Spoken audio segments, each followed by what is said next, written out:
नमस्कार, news room post में आप सभी का स्वागत है। आपके साथ मैं हूं सुबोध सुंदरियाल। देश में ऐसी बहुत सी जगहें हैं जो अपने रहस्यों के कारण हमेशा चर्चा में बनी रहती हैं।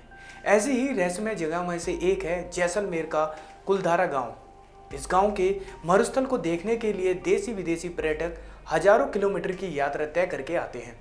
इसके अलावा इस गांव का एक रहस्यमय भी है, जिसकी वजह से भी लोग इस गांव के बारे में जानते हैं। कहा जाता है कि एक श्रापित गांव है और इस गांव में पिछले कई सालों से कोई बसेरा नहीं हुआ है। दरअसल यहाँ पर अक्सर कई भूतियाई घटनाएं घटित होती रही हैं, जिसकी वजह से यहाँ आने में लोग डरते हैं।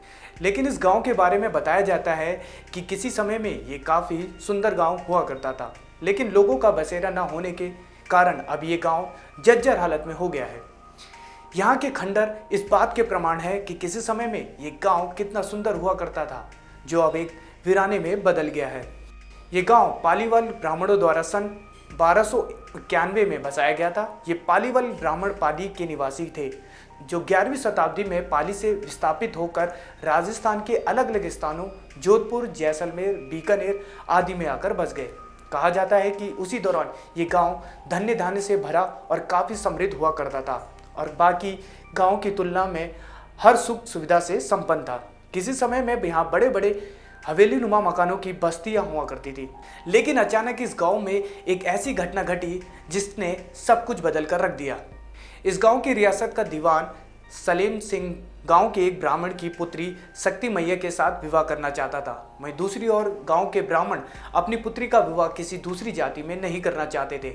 ऐसे में सलेम सिंह ने गांव वालों को धमकाते हुए कहा कि अगर वो शक्ति मैया से उनकी शादी नहीं करवाएंगे तो पूरे गाँव को बर्बाद कर देगा। सलेम की धमकी सुनकर गांव के सभी पालीवाल ब्राह्मण गांव को वहां से छोड़कर लोग रातों रात चले गए। लेकिन जाते वक्त उन्होंने गांव को यह श्राप दिया कि जो भी कोई इस गांव में बसने की कोशिश करेगा उसकी बर्बादी निश्चित है।